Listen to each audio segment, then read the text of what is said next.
Assalamualaikum warahmatullahi wabarakatuh. Hamdan syukranillah amma ba'd. Sahabat manusia plural yang saya hormati dan saya banggakan.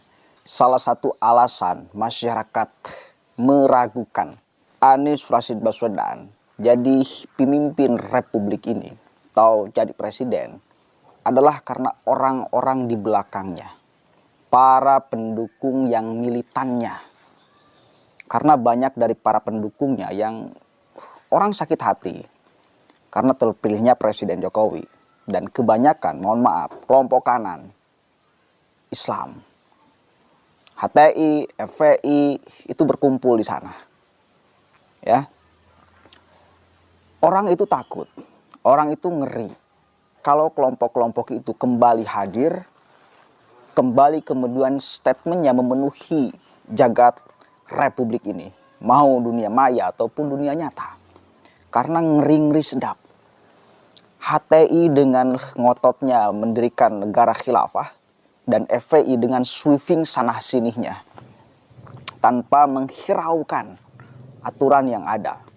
Itu yang kemudian membuat orang lain takutlah katakan, atau tidak memberikan restu kepada Anies Rashid Baswedan, dan terjadi penolakan di berbagai daerah dan politik identitasnya yang terkenal. Nah, sekarang itu pertanyaan dijawab oleh Nasdem. Nasdem menjelaskan ke publik bahwa dia akan mengawal, ya, akan satu kali lagi mengawal bila Anies jadi presiden. Ya, bila Anies jadi presiden, maka kelompok HTI, maka kelompok FPI tidak akan diaktifkan kembali. Nasdem akan mengawal itu. Nasdem berjanji itu.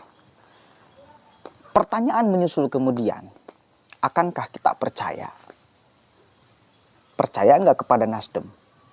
Bisa mengawal Anies Rashid Baswedan, kebijakan-kebijakan dan sebagainya untuk tidak mengaktifkan lagi kelompok itu. Sebelum saya bertanya kepada kalian, ini di pinggir-pinggir saya ini banyak kawan-kawan. Anda sepakat nggak? Percaya untuk Nasdem, bos? Tidak. Banyak orang di sini yang kurang percaya atau bahkan tidak percaya. Karena jelas nanti kelompok mereka akan menuntut. Saya yakin itu akan menuntut kepada Anies bila Anies menang. Ya. Tuntutannya supaya dikabulkan. HTI mungkin menuntut untuk negara khilafah. FPI kembali menuntut untuk diaktifkan kembali. Dan sebagainya. Sebelumnya kita baca dulu nih ya beritanya dari populis.com. Biar valid. Ini pernyataan dari Nasdem sendiri. Jika Anies jadi presiden, Nasdem bakal pasang badan agar FPI dan HTI tidak bangkit lagi. Kita baca nih. Wakil Sekretaris Jenderal Partai Nasdem, Hermawi Taslim, menegaskan komitmen partainya terhadap nilai-nilai pluralisme. Ia mengatakan bahwa Partai Nasdem akan tetap komitmen melawan kelompok-kelompok radikal yang bertentangan dengan Pancasila. Mudah-mudahan iya. Kemudian, hal itu diungkapkan Hermawi dalam acara Adu Perspektif Detik.com. Awalnya, pembawa acara Ari Putra menanyakan apakah organisasi Front Pembela Islam dan Hizbut Tahrir Indonesia akan dibubarkan jika Anies Baswedan menjadi presiden. Tanda tanya. HTI dan FPI akan tetap bubar jika Anies jadi presiden. Tanda tanya. Apakah ini akan bangkit lagi atau dapat ruang untuk berkembang lebih besar? Tanya Ari. Menjawab pertanyaan tersebut, Hermawi menegaskan bahwa Partai Nasdem akan pasang badan agar HTI dan FPI tidak muncul kembali. Ini penting nih kalimat ini. Nasdem akan pasang badan agar HTI dan FPI tidak muncul kembali. Jangankan Anies, orang lain pun yang jadi menteri atau presiden, Nasdem akan pasang badan supaya organisasi-organisasi terlarang itu tetap dilarang. Jadi Nasdem sudah meyakini bahwa organisasi FPI dan HTI adalah organisasi terlarang. Dan sampai kapanpun itu. Catat ya, garis bawahi ya. Meskipun satu kali lagi, benak publik masih meragukan komitmen Nasdem tentang persoalan ini. Karena persoalan dukung-mendukung, suara, dulang suara satu kali lagi. Anies itu ya pasti kelompok sana yang akan kemudian menyoblosnya lebih banyak. Makanya sampai detik ini, Anies, Nasdem belum menentukan siapa bakal cawapres Anies. Kenapa? Karena masih mereka itu mengintip tokoh-tokoh dari NU agar menjadi pasangan Anies. Kenapa? Karena supaya menghilangkan citra Anies yang terlalu ke kanan-kananan pendukungnya. Dan bisa hanya bisa dinetralisir oleh tokoh-tokoh NU. Makanya mulai dibidik nama Yeni Wahid. Mulai dibidik nama Ibu Khofifah Indar Parawansa. Mulai dibidik. Dan mereka tidak tertarik mengambil dari Demokrat, AHY. Tidak tertarik mengambil dari PKS. Misal siapa? Gubernur Jawa Barat sebelum Ridwan Kamil tuh Heri Wirawan, bukan Heri Wirawan, siapa? Aher. Heri Wirawan, Aher. Karena kan PKS menyodorkan itu, Demokrat menyodorkan AHY, dan Nasdem tidak tertarik. Kenapa?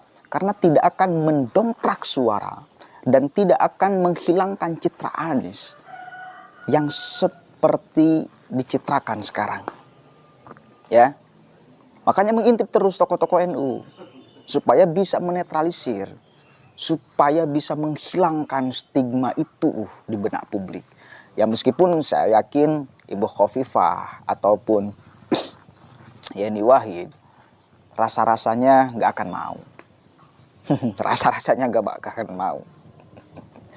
Lanjut. Selama ini memang Anies Baswedan kerap diidentikan sebagai sosok yang dekat dengan kelompok Islam garis keras seperti FPI dan HTI. Bahkan calon presiden Partai Nasdem itu sering dicap sebagai bapak politik identitas. Lanjut. Hal ini tak terlepas dari masa lalu Anies yang didukung oleh kelompok Islam garis keras saat mencalonkan diri menjadi Gubernur DKI Jakarta pada Pilkada 2017 silam. Kan ini kemudian sama seperti apa yang selalu Anies katakan. Melihat seseorang itu, lihat rekam jejaknya. Kan itu kan? Tidak perlu visi misi dan sebagainya, lihat aja rekam jejaknya. Ketika rekam jejaknya jelas, Anies pada Pilkada DKI 2017, siapa yang mendukungnya, siapa yang militan di sana, apa isu yang kemudian dia produksi kan untuk supaya dia menang. Maka publik mencatat itu sampai sekarang. Bahkan mengkhawatirkan kalau Anies nanti tempur di 2024 mencalonkan diri sebagai presiden, isu itu yang kemudian akan kembali digoreng. Isu itu kemudian yang akan kembali diproduksi. Ini skala nasional, skala se-Indonesia, skala Jakarta aja, ributnya sampai sekarang. Cebong kampret masih sampai detik ini diproduksi. Coba bayangkan, kalau ini kemudian skala nasional, dia mainkan isu itu, mau bagaimana ini? Mau bagaimana? Kan itu pertanyaan kita dan ketakutan kita kan itu. Rela dia memproduksi isu seperti itu demi untuk menaiki anak tangga menjadi dia Gubernur DKI Jakarta. Dan menang memang berhasil.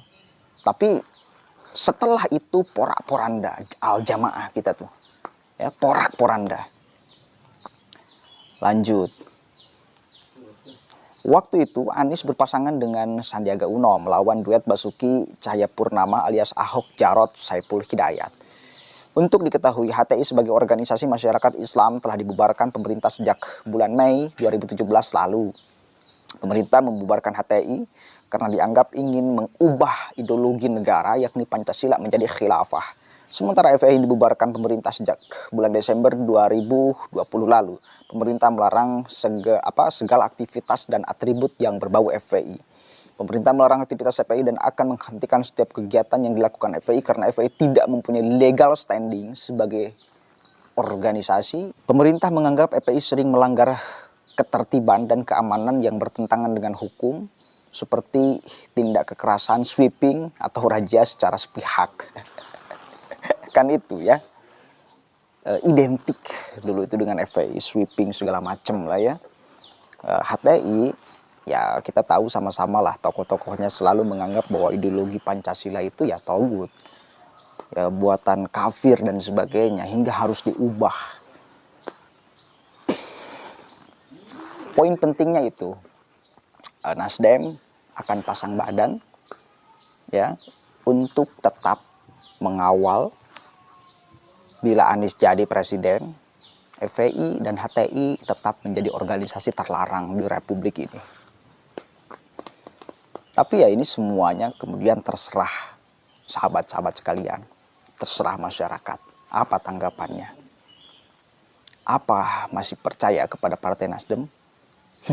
Akan percaya, akan memegang teguh prinsip itu? Atau seperti apa? Mudah-mudahan ada manfaatnya. Satu kali lagi, ini semua diserahkan kepada kalian. Karena pada akhirnya kitalah yang jadi peran utama untuk menentukan siapa yang layak, yang cocok untuk meneruskan program Presiden Jokowi untuk memimpin Indonesia. Terserah kita. Kita yang akan memilih, kita yang akan mencoblos, kita yang akan menentukan. Assalamualaikum warahmatullahi wabarakatuh.